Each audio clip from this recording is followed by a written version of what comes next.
한 그 기독교 패널에서 나온 질문입니다. 질문이 이렇습니다.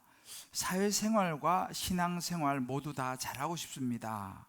그러나 때로는 신앙과 세상이 부딪힐 때가 있는데요.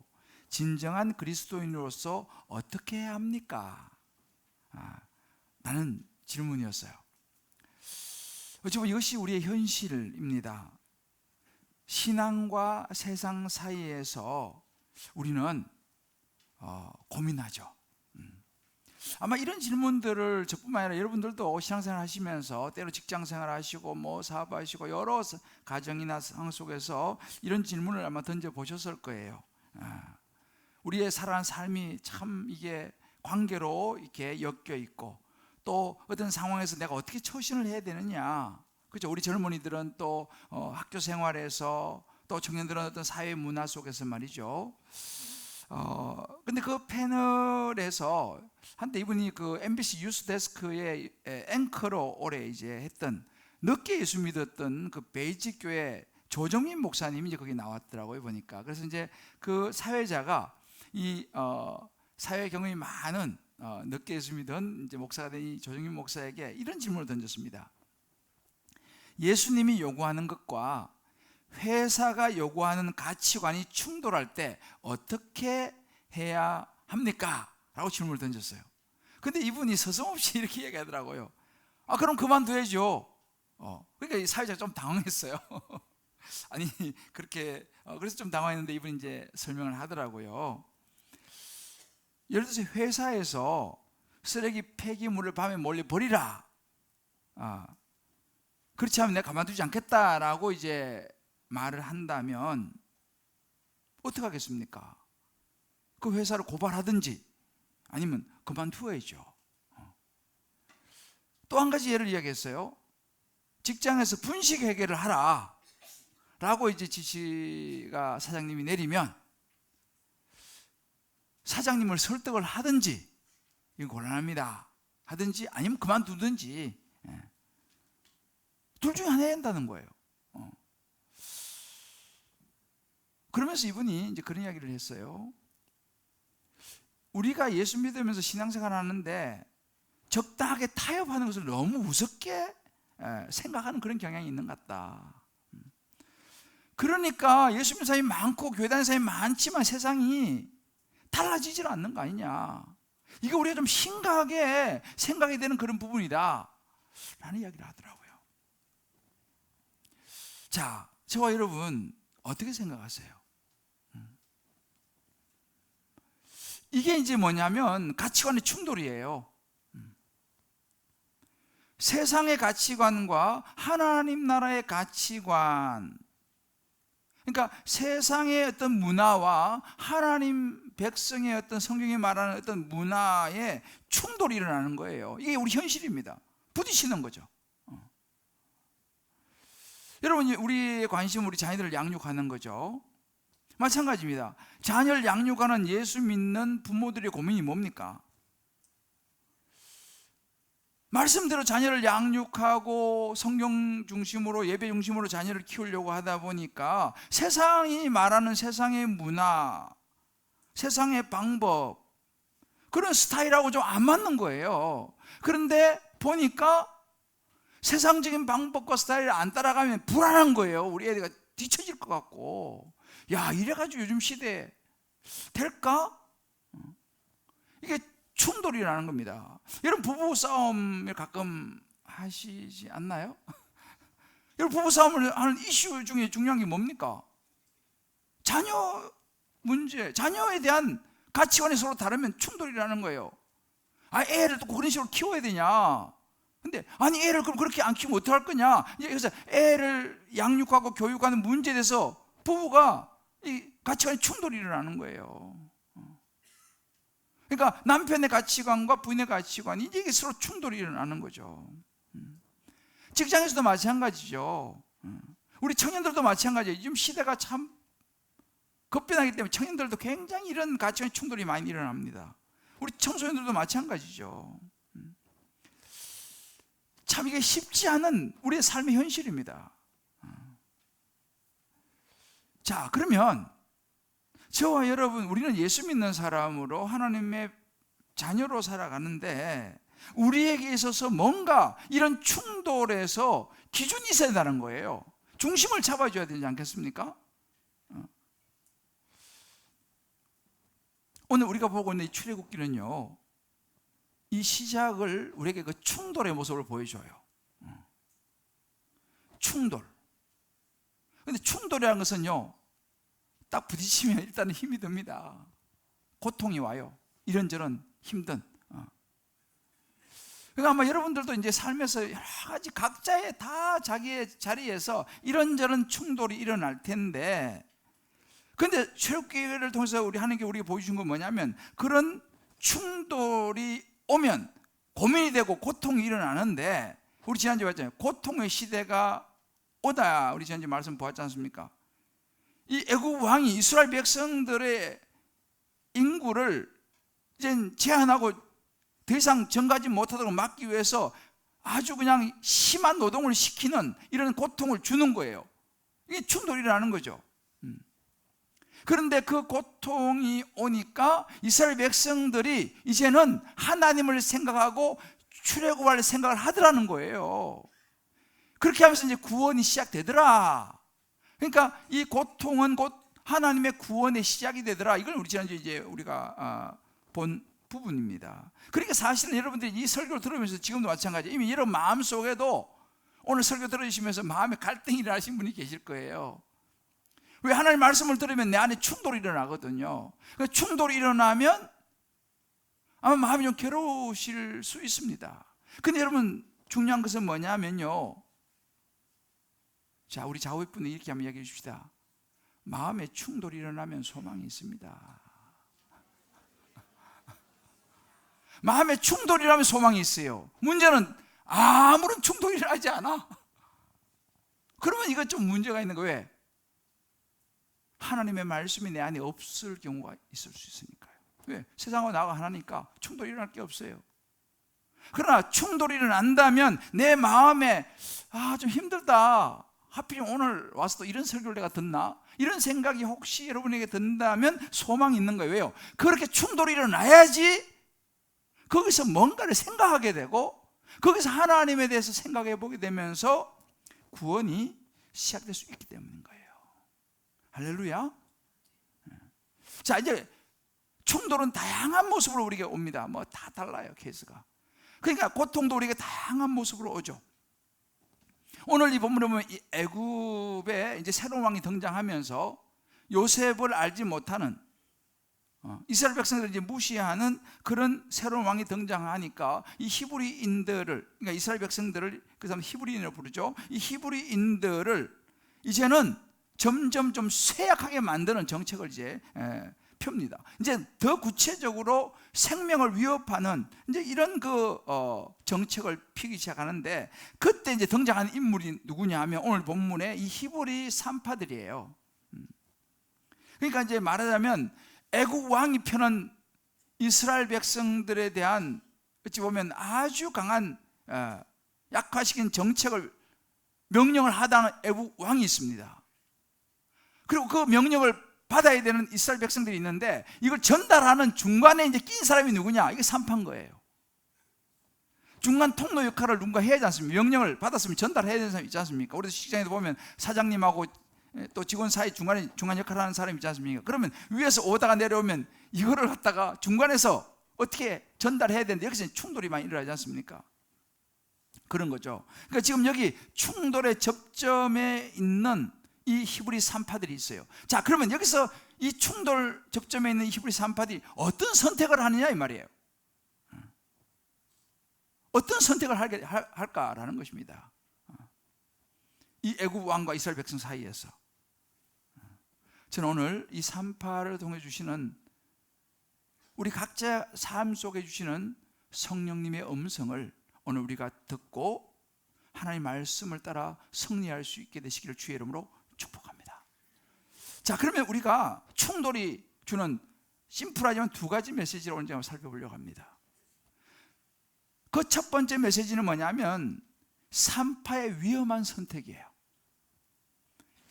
말씀드린 것처럼 이 애굽 왕이 힘든 노동으로 이스라엘 백성들의 이 출생률을 중지시키고 떨어뜨리려고 엄청난 노동력을 부과해서 정말 애를 가질 수 없는, 가질 수 있는 시간조차도 주지 않은 그렇게 힘든 노동을 시키는데, 우리 지난주에 봤잖아요. 그래도 애들은 자꾸 태어나는 거예요.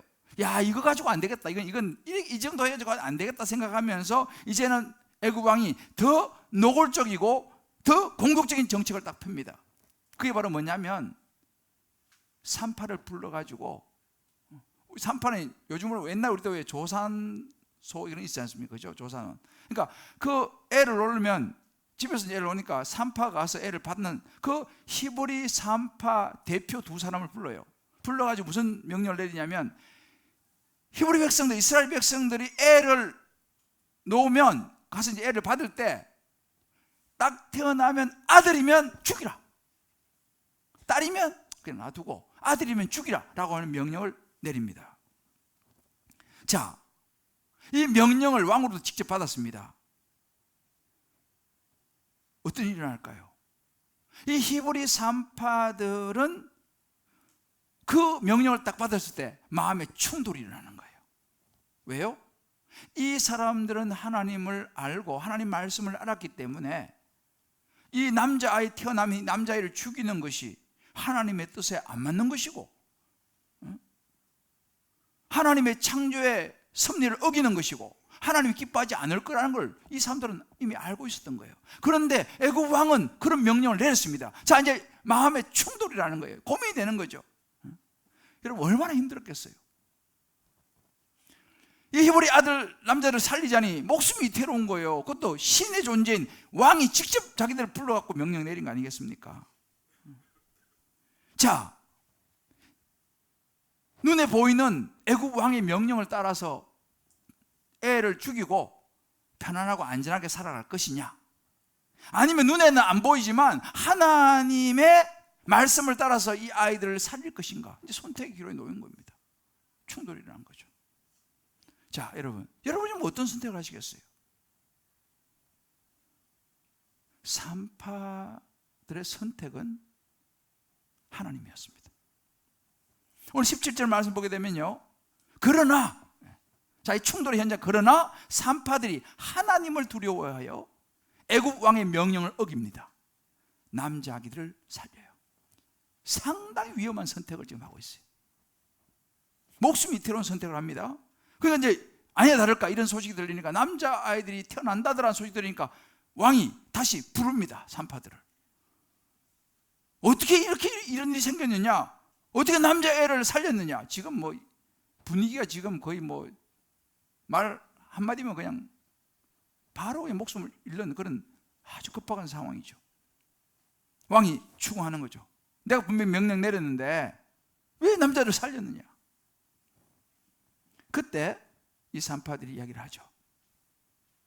히브리 여인은 애굽 여인하고 달라서 너무 건장해가지고 저희가 막 애 태어난다 받으러 가보니 벌써 다 태어나가지고 다 그렇게 해가지고 어떻게 할 수가 없었습니다 라고 둘러댑니다. 그 왕이 뭐 그렇게 둘러댄다고 대충 그 말을 뭐 다 믿겠습니까? 많은 산파들은 사실 목숨 걸고 거짓말을 하는 거죠. 자, 그렇다면 여기서 우리가 생각해 볼 것이 뭐냐면요, 무엇이 이 산파들로 하여금 이런 위험한 선택을 하게 만들었을까라는 거예요.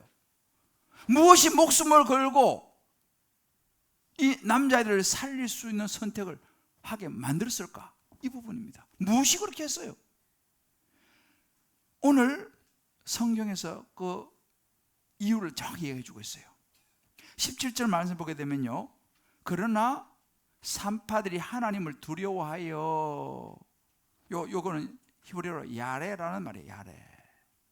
근데요, 우리 성경 번역은 조금 때로는 번역이 똑같은 말인데 좀 다르게 이렇게 번역을 할 때가 있어요. 요 하나님을 두려워하여 요 야레라는 말이 그 뒤에 21절에 가게 되면요, 그 산파들은 하나님을 경외하였으므로 똑같은 단어예요. 야레. 그러니까 여기는 우리 말은 두려워, 경외 이렇게 가지만 원래 원은 똑같은 단어를 쓰는 거예요.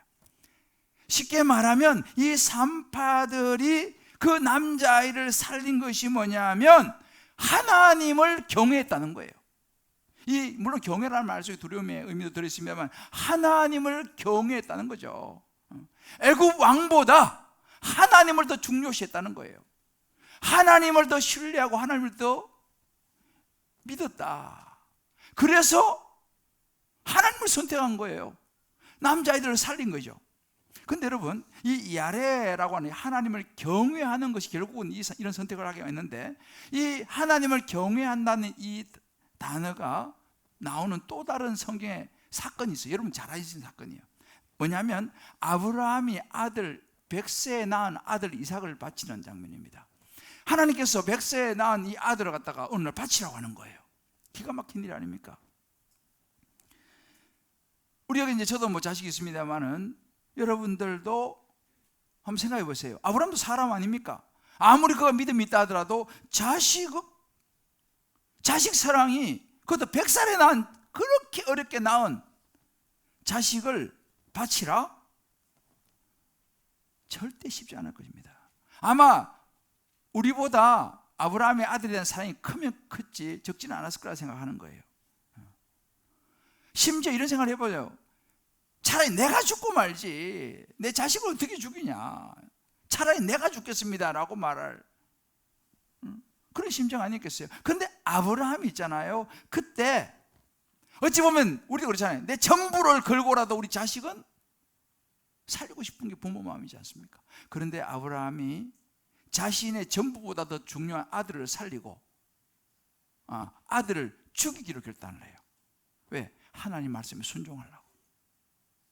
그리고 창세기 22장 12절을 보게 되면 하나님께서 그 아들을 딱 이제 제물 드리려고 할 때 멈춰라 고 말씀하시면서 내가 내 아들 내 독자까지도 내게 아끼지 아니하였으니 내가 이제야 내가 하나님을 경외하는 줄을 아노라 그랬어요. 이게 야레예요. 같은 단어예요. 아브라함의 이 믿음, 하나님을 경외하며 그 자기 생명보다 귀한 아들조차도 하나님께 내어놓는 그런 모습으로 나타났습니다. 이 하나님을 경외함이 산파들이 그 위험한 선택을 할 수 있었던 이유였어요.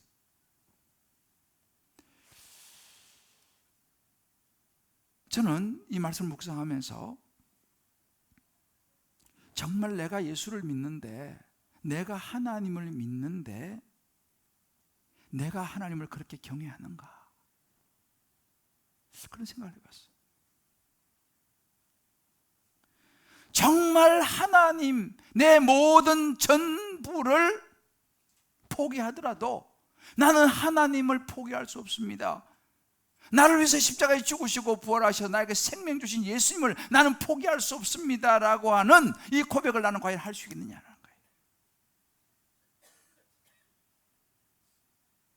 이것이 산파에게 있었다는 사실입니다.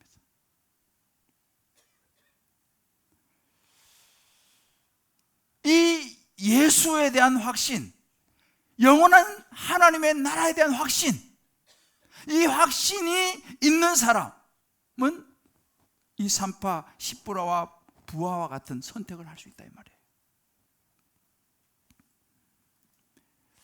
제가 어느 분이 이 참된 용기에 대해서 설명하는 걸 제가 들었습니다. 이렇게 설명하더라고요. 참된 용기란 내가 두려워할 수밖에 없는 대상보다 더 두려운 존재 앞에 서는 거다. 진짜 내가 용기가 뭐냐? 내가 두려워할 수밖에 없는 대상, 누구예요? 애굽 왕. 당장 나를 죽일지도 모르는, 내가 두려워할 수밖에 없는 대상, 애굽 왕. 아니면 내가 살아가는 삶의 그 어떤 무엇, 심지어 어떤 돈, 때로는 어떤 자식, 때로는 어떤 명예, 혹은 뭐 권력, 여러 가지 내가 두려워할 수밖에 없는 대상보다 더 두려운 존재 앞에 서는 것, 누굽니까? 하나님 앞에 서는 것. 그게 참된 용기다 그랬어요. 이것이 하나님을 경외함인 거예요. 그래서 누가복음 12장 4절 5절에 예수님이 이렇게 말씀하셨습니다. 몸을 죽이고 그 후에는 능히 더하지 못하는 자다. 그런 두려워하지 말고 마땅히 두려워할 자를 두려워하라. 누구요? 우리의 영혼을 책임지는 하나님을 두려워하라 이 말입니다. 사람 두려워하지 말고 하나님을 두려워하라. 잠언 21장 3절 말합니다. 지혜로도 명철로도 못하고 모략으로도 하나님을 여호와를 당하지 못한, 하나님을 당할 자가 없기 때문에 그런 누구도 대적할 수 없는 하나님, 그 하나님을 우리는 선택해야 된다 라고 말합니다. 자, 그러면 우리 한번 이 부분을 적용해 봅시다. 자녀를 향해서 나는 어떤 선택을 하고 있냐 이 말이죠. 내 자녀를 양육하는 데 있어 가지고 세상의 가치관과 하나님 말씀이 충돌할 때 나는 어떤 선택을 하냐는 거죠. 내 자녀가 예배를 드리는 거와 내 자녀가 학원 가서 공부하는 거가 충돌이 일어날 때 나는 어떤 선택을 하냐는 거죠. 그렇다고 뭐 학원을 가지 마라 이런 차원이 아니죠. 예배 시간과 세상의 중요한 일이 딱 충돌할 때 우리는 뭘 선택하냐는 거죠. 제가 최근에 어떤 목사님이 자기 무슨 고민을 한다고 그러는 거예요. 나는 그냥 가만히 있었어요. 듣기만 했는데 이번 주일날 우리 아들을 주일 때문에 고민된다는 거예요. 왜 그러니까 얘가 테니스를 잘 치나 봐요. 테니스 시합이 주일날 열리는 거예요. 얘 재능을 키워주려니까 얘가 테니스를 잘 치나 보죠. 그럼 시합에 이제 나가서 얘를 이제 실력을 키워야 되는데 그러려고 하니 주일날 시합을 나가야 되는 거예요. 그래서 그 주일날 예배는 어떻게 되냐? 그래서 자기 그것 때문에 이제 고민 중에 있다 이런 이야기를 지나가는 말로 톡 하더라고요. 목사도 그렇게 고민됩니다. 난 속으로 기도했어요. 주여, 그래도 예배를 선택하게 해주십시오. 물론 예배를 선택했을 거예요. 뭐 그 이유는 나 잘 모르겠어요. 내 자녀가 하나님의 가치관과 하나님의 명예와 내가 내 애를 너무 잘 키웠어. 얘는 뭐 공부를 너무 잘해가지고 엇가대 수속으로 들어가는 애인데 갑자기 어느 날 얘가 와가지고 아빠 나 그냥 신학교 가가지고 그냥 목사 해야겠어요 라고 말한다면 허락할 수 있겠냐는 거예요. 우리 사업에도 마찬가지입니다. 직장에서도 마찬가지예요. 근데 분명히 잠언 19장 20절 이렇게 말합니다. 여호와를 경외하는 것은 사람으로 생명에 이르게 하는 것이다. 경외하는 자는 족하게 지내고 재앙을 당하지 아니하리라. 여러분 보세요. 여호와를 경외하는 것이 사람으로 생명을 얻게 하는 거예요. 그러니까 하나님을 경외하는 것보다 내가 더 우선시할 것이 과연 있느냐 이 말이에요. 이게 사실은 저도 이렇게 설교하지만 쉬운 이야기 아닙니다. 저 자신도 마찬가지예요. 나는 예수를 선택할 수 있겠냐는 거죠. 하나님을 경외하는 걸 선택할 수 있겠냐는 거죠. 부모로서 내가 그런 모습을 자녀에게 보여줄 수 있겠냐 이 말이에요. 이게 충돌입니다. 충돌. 이 히브리서 3파는 이 위험한 선택을 한 거예요. 목숨 걸고. 제가 이 말씀을 묵상하면서 오늘 좀 전에 우리 장로님이 이제 우리 성전 교육관 매입에 대해서 이제 안내를 했어요. 또 약정서도 소개하고. 제가 이 말씀 준비했는데 그걸 이야기하면 충돌이 엄청 일어나겠구나 속으로. 속으로 충돌이 이런 마음속에 충돌이 아마 일어날 거예요. 지난번 교회에서 다 엄청 했는데 여기 잘못 왔네. 여기는 또 이걸 하네 여기. 뭐 그런 마음이 드는 분도 계실 것이고 이거 이상하게 나는 가는 교회마다 이게 또 이런 걸 하네. 뭐 이런 마음도 있을 수 있고 아무튼 등등 여러 가지. 여러분 우리 마음에 그것도 뭐 정상이죠. 충돌이 일어나는 거죠. 또 마음이 무거운 분도 계실 거죠. 뭐 충돌이 일어나는 거죠. 그건 뭐 이상하게 생각 없어요. 그건 우리는 정상이니까. 또 어떤 분은 이런 마음을 먹는 분도 있어요. 그래, 우리 다음 세대 아이들 예배 공간이 없어서 늘 힘드는데 이번에 이 영혼 구원을 위해서 정말 우리도 좀 예배 좀 주중에 또 편하게 예배를 좀 드리는 그런 공간을 위해서 그래, 하나님을 내가 경외함으로 이 부분을 놓고 내가 기도 한번 해봐야겠다. 내가 할 수 있는 것이 무엇인지 하나님 앞에 내가 정말 기도 한번 해봐야겠다 라는 마음이 드신 분도 계실 거예요. 이게 충돌이라는 충돌.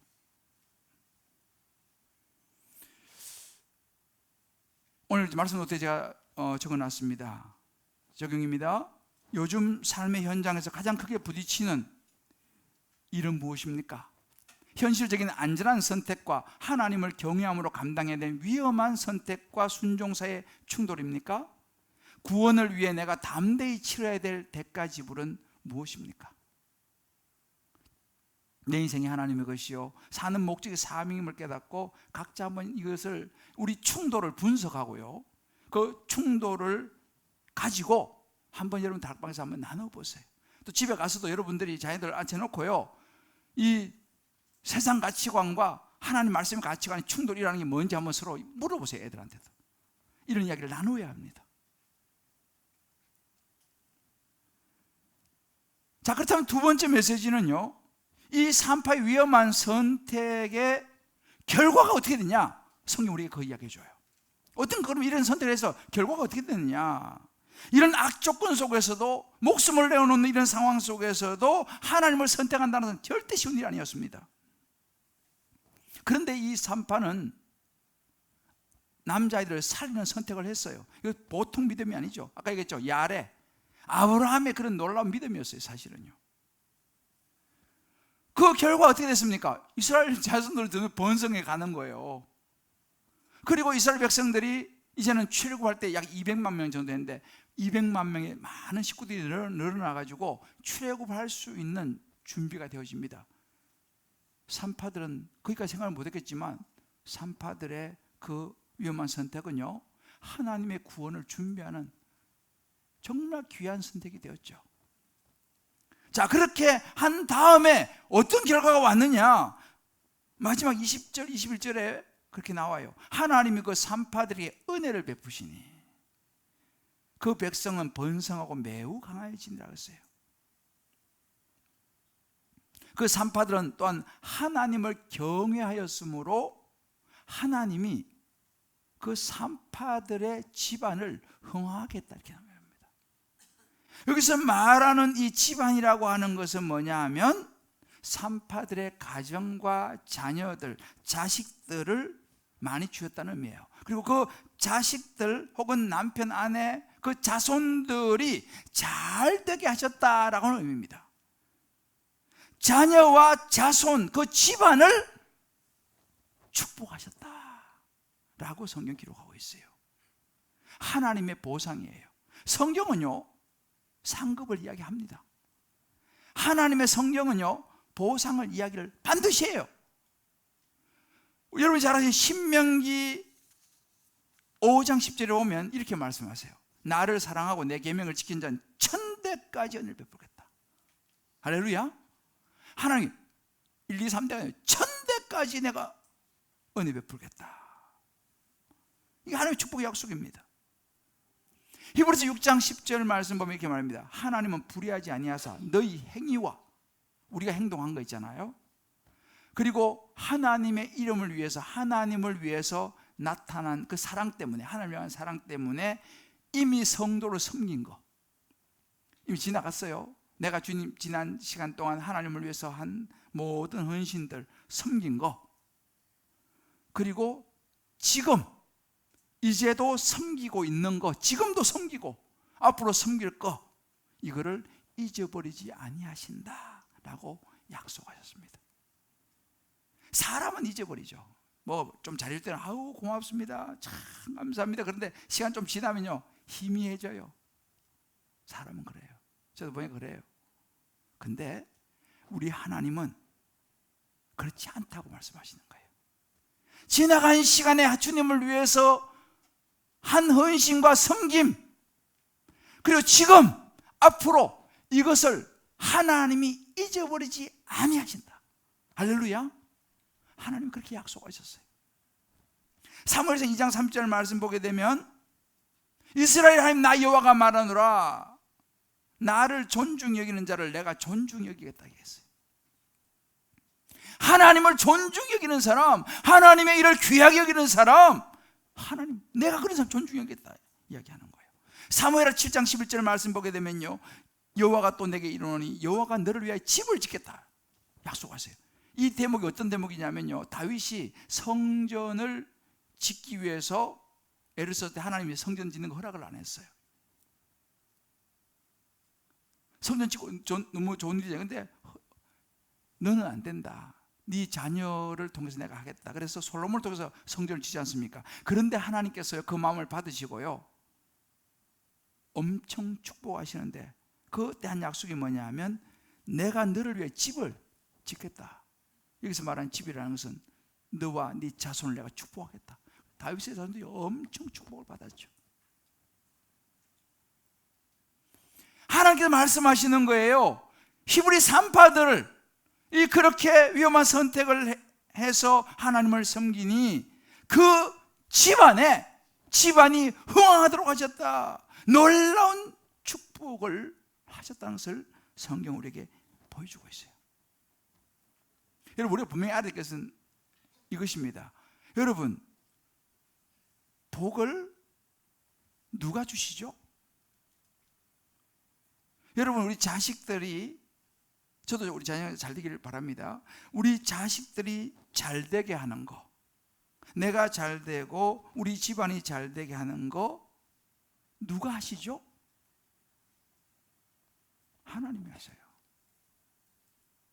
물론 우리가 노력을 해서 어느 정도 되죠. 근데 여러분, 우리 노력은 한계가 있어요. 하나님의 축복과 은혜는 수준이 달라요. 이 두 여인이 지금 자기들이 성실하고 또 착하고 잘 이렇게 해서 자손이 흥왕했습니까? 아니요. 하나님이 그들의 모습을, 그들의 위험한 선택을 보시고 하나님이 복 주신 줄을 믿습니다. 하나님이 복 주신 거예요. 저는 이런 복이 저와 여러분 모두에게 임하시기를 주님의 이름으로 축복합니다. 여러분, 우리 자식들 뒷바라지 열심히 하시잖아요. 참 보면 정말 다들 열심히 하세요. 근데 여러분, 우리 자식들을 열심히 뒷바라지 하면요, 어떻게 됩니까? 그 보람이 있어요. 어느 정도 좋은 대학도 보내기도 하고, 또 뭐 때가 돼서 막 좋은 배우자감 찾아가지고 또 좋은 사람 만나기도 하고, 뭐 해서 부모가 열심히 헌신하면 어느 정도까지는 되더라고요. 내가 보니까 어느 정도까지는 돼요. 그런데 있잖아요, 거기까지예요. 부모가 애를 써서 자녀를 잘 되는 것은 어느 정도 선이지, 하나님이 그 자녀를 축복하는 건 레벨이 다르더라고요. 할렐루야. 저와 여러분은 우리의 노력을 넘어서는 하나님이 우리 자녀를 축복할 수 있는 은혜가 임하시기를 주님의 이름으로 축복합니다. 하나님이 좋은 자녀를, 배우자를 만나게 도와주셔야 되고요, 하나님이 우리 자녀의 길을 열으셔야 되고요, 하나님께서 우리 자녀들의 앞길을, 직장을 여시는 것이 우리의 노력하고는 차원이 다르다는 사실입니다. 믿습니까? 이게 진짜 복이라니까요. 진짜 복은 하나님이 주셔야 되는 거예요. 가장 큰 복은 예수 믿는 복이에요. 생명 얻는 복이죠. 우리 그런 말 하잖아요. 망할 사람은 망할 행동만 하고, 복 받은 사람은 복 받은 행동만 한다고. 그 말이 맞아요. 누가 복을 받습니까? 누가 생명을 얻습니까? 오늘 성경이 말해주잖아요. 하나님을 경외하는 사람, 예수를 선택한 사람, 힘들고 어렵지만 하나님을 선택한 사람, 그런 사람이 하나님의 복을 받는 줄 믿습니다. 그리고 보면 우리는 결국 하나님을 경외하는 것이 가장 지혜로운 거예요. 하나님을 경외하는 것이 세상적으로 볼 때는 그거 참 그냥 뭐한 짓이냐라고 볼지 모르지만은, 하나님을 경외함으로 하나님을 선택하는 것이 자녀가 잘 되고 우리의 삶이 잘 되고 우리의 인생이 하나님 옆에 설 수 있는 축복의 길인 줄 믿습니다. 여러분 보세요. 오늘 이 성경에 보게 되면요, 한 가지 눈여겨볼 게 뭐냐면, 애굽 왕 이름은 안 나와요. 그죠? 성경에 애굽 왕 이름은 안 나와요. 물론 역사인지 바로라고 얘기하지만 여기는 지금 애굽왕 이름은 안 나와요. 그 누구 이름이 나옵니까? 두 산파에 그 당시는 산파는 별로 큰 좋은 직업도 아니었어요. 그런데 그 두 시뿌라와 부하라고 하는 두 산파의 이름이 성경에 딱 기록되어 있습니다. 우연히 그랬을까요? 저는 그렇게 보지 않습니다. 이것이 하나님 놀라운 축복이죠. 한번 생각해 보십시오. 별 볼 일 없는 그 두 여인의 이름이 성경에 올라가 있어요. 그 엄청난 애굽 왕은 이름이 없어요 지금. 여러분 우리도 그러잖아요. 가끔씩 뭐 명예의 전당 이름이 올라가죠. 유명한 사람도 그죠. 얼마나 명예스럽습니까? 명예의 전당 이름 올라가면. 그런데 명예의 전당하고는 차원이 다른 하나님의 생명책에 저와 여러분의 이름이 올라간다면 얼마나 영광스럽겠습니까? 하나님은 굉장한 사람만 쓰지 않아요. 어찌 보면 별 이름 없는 두 여인. 누굽니까? 하나님을 경외하는 사람. 하나님을 경외하는 사람. 하나님을 사랑하는 사람. 우리 한번 좌우에 한번 이렇게 한번 축복합시다. 하나님을 경외하는 사람을 하나님은 축복하십니다. 여러분 하나님을 경외하셔야 돼요. 하나님을 두려워하셔야 돼요. 요즘은 너무 하나님을 경외하고 하나님을 두려워하고 이런 것들이 너무 약해졌어요. 왜? 눈에 안 보이니까. 우리 각자 한번 적용해 보십시다. 하나님을 경외하고 섬기며 하는 거룩한 낭비. 세상사람이 볼 때 그건 낭비다 이렇게 볼지 모르지만 하나님을 위한 거룩한 낭비와 결단이 영혼 구원을 위한 값진 것이라고 생각해 본 적이 있습니까? 그것이 무엇이었습니까?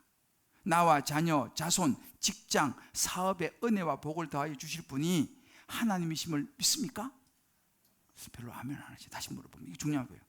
나와 자녀, 자손, 직장, 사업에 때로 건강에 은혜와 복을 더하여 주실 분이 하나님이심을 믿습니까? 아멘입니다. 저는 믿습니다. 하나님이 축복하셔야 되는 거예요. 그럼 오늘 일부 예배 마치고 제가 우리 전하고 이런저런 대화를 나눴어요. 우리 자녀들이 하나님의 복을 받으려면 어떻게 해야 될 것인가, 그런 대화를 나눴습니다.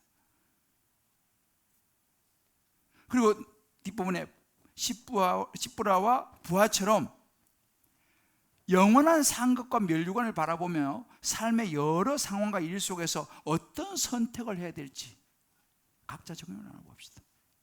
한번 여러분들 집에 가서요, 가족들 둘러 앉아가지고 이거 한번 해보세요. 자, 그러면 우리가 영원한 상급과 멸류관을 바라보면서 지금 우리 각자의 삶에서 우리 어떤 선택을 해야 될 것인가? 우리 애들하고 이런 이야기를 해야 합니다. 청소년들 애들하고 이런 이야기를 해야 합니다. 다니엘서 12장 3절에 그렇게 말씀했어요. 많은 사람을 옳은 대로 돌아오게 한 자는 별과 같이 영원히 빛나리라. 여러분, 우리가 영혼을 바라보셔야 돼요. 눈앞에가 아니라 영원한 하나님의 나라를 바라봐야 될 줄로 믿습니다. 사랑하는 성도 여러분, 이 세상에는요, 바로와 이 애굽 왕과 같은 그런 존재가 많아요. 이런저런 여러분 마음속에 충돌이 일어날 겁니다. 충돌이, 말씀드렸죠, 충돌을 부정적으로 볼 게 아니에요. 내 마음에 일어난 갈등과 고민 부정적으로 볼 게 아니에요. 거기서부터 구원이 시작되기 때문에 그렇습니다. 이제 구원에 한 걸음 가까이 와 있다고 보시면 돼요. 그게 하나님의 자녀인 증거예요. 아, 나 아직 내 안에 하나님이 계시는구나. 그러니까 내 안에 충돌이 일어나는 거예요. 중요한 것은 뭐냐면 그 충돌의 현장에서, 그 포인트에서 저와 여러분은 사람이 아니라 하나님을 선택할 수 있게 되시기를 주의 이름으로 축복합니다. 예수를 선택할 수 있게 되기를 주의로 축복합니다. 예수 믿는다는 게 뭐예요? 산파의 선택을 하는 거예요.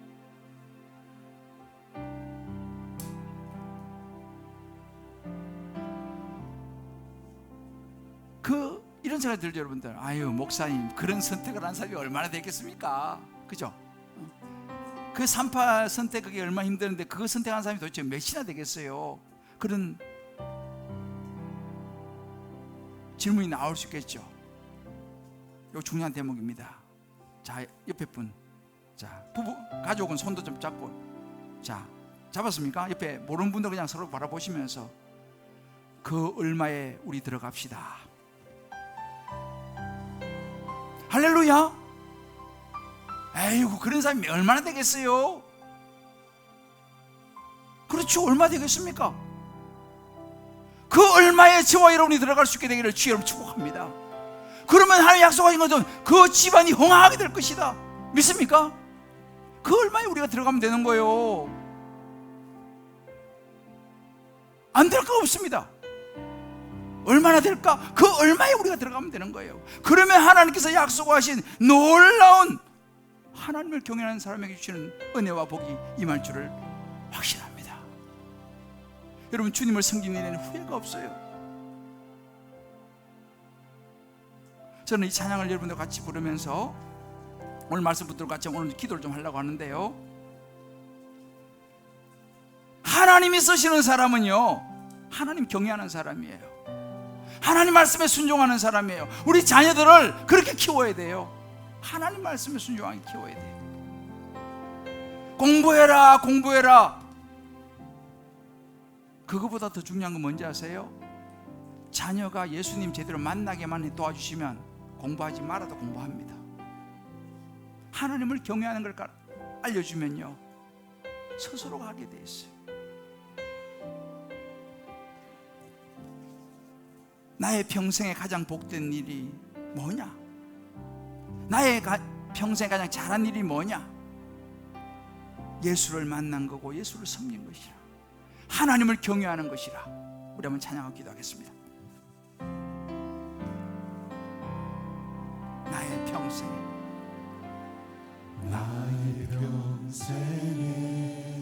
가장 복된 일은 내가 예수님을 만난 것이라. 나의 평생에 가장 잘한 일이 뭐겠어요? 가장 잘한 일은 내가 예수님을 주로 주로 섬긴 것이라. 섬긴 것이라. 세상 살 동안 이 세상 살 동안 내가 걷는 길, 내가 걷는 길이 때론 험하여서 넘어질 때가 있죠. 충돌이 일어나죠. 고통이 올죠. 넘어질 때 기억하십시오. 하나님의 손이 있어요. 강한 손이 나를 붙드시니 나를 붙드시니 나는 예수님만 주로 섬기며 살리. 그렇습니다. 주님, 나는 주님을 섬깁니다. 나는 주를 섬기는 것에 후회가 없습니다. 내가 걸어온 모든 시간 다 주의 은혜니. 내가 걸어갈 모든 날도 주만 섬기며 살리. 오직 예수 이름 부르며 살아가리라. 이것이 간증이요, 이것이 나의 찬송일세. 나 사는 동안 끊임없이 구주를 찬송하리로다.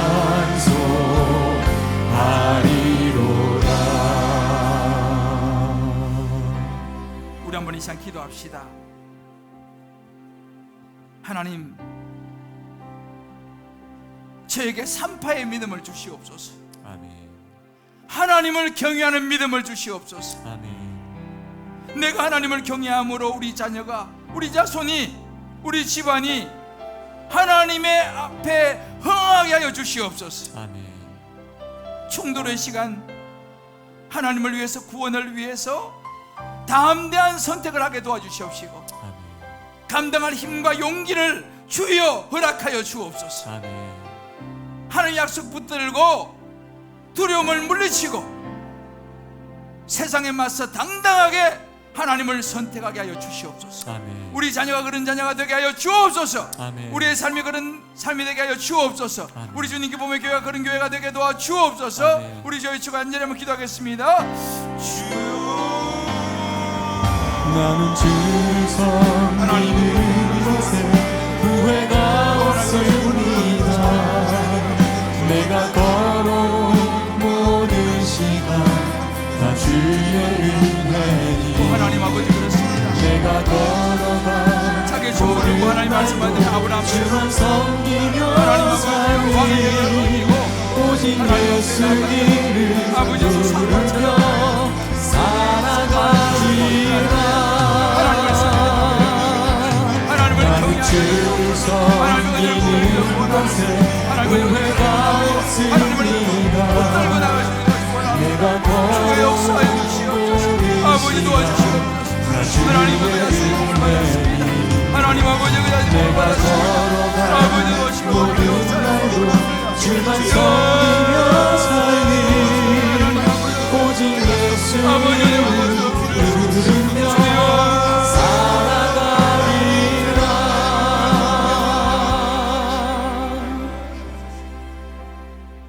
오늘 시간 한 번만 더 기도했으면 좋겠습니다. 이제 우리 예배 공간과 또 우리 다음 세대의 예배 공간을 우리에게 이제 주셨는데,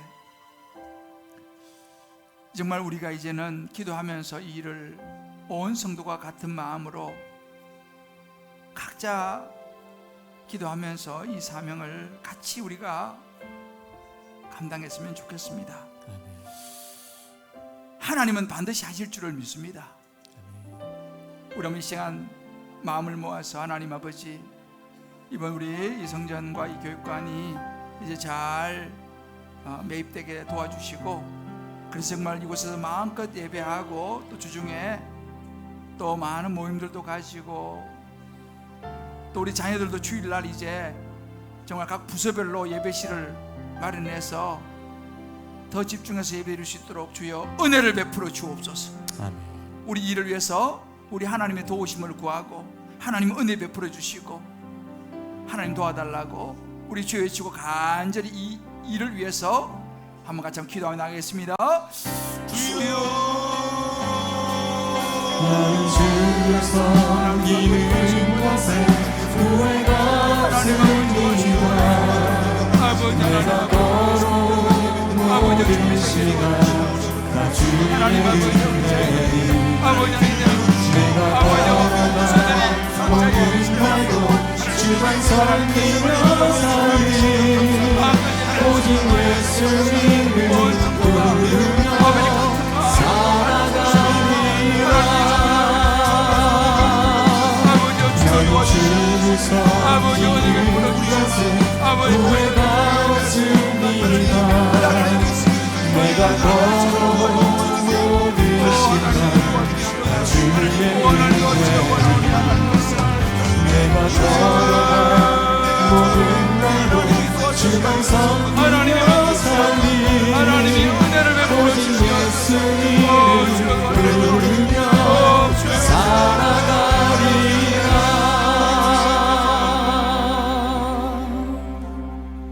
나는 주를 섬기는 것에 후회가 없습니다. 나는 주를 섬기는 것에 후회가 없습니다.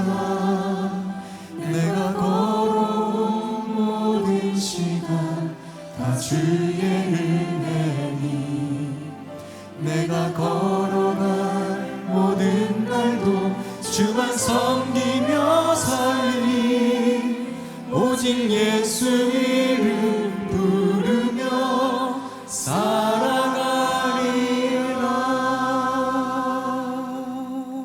하나님 아버지 그렇습니다.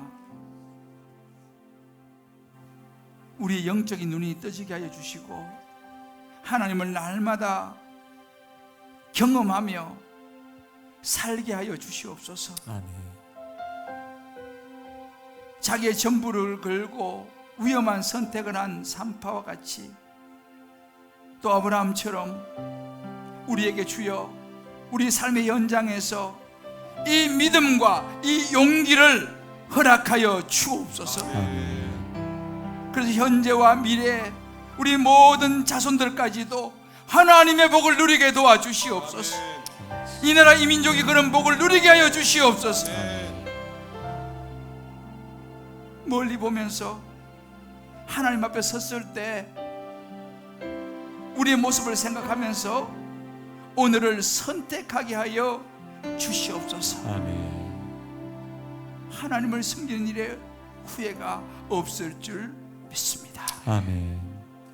우리 모든 성도들의 삶을 주장하여 주시고 충돌의 현장에서 하나님 말씀을 붙들고 승리케 하여 주시옵소서. 아멘. 예수님의 이름으로 기도합니다. 아멘.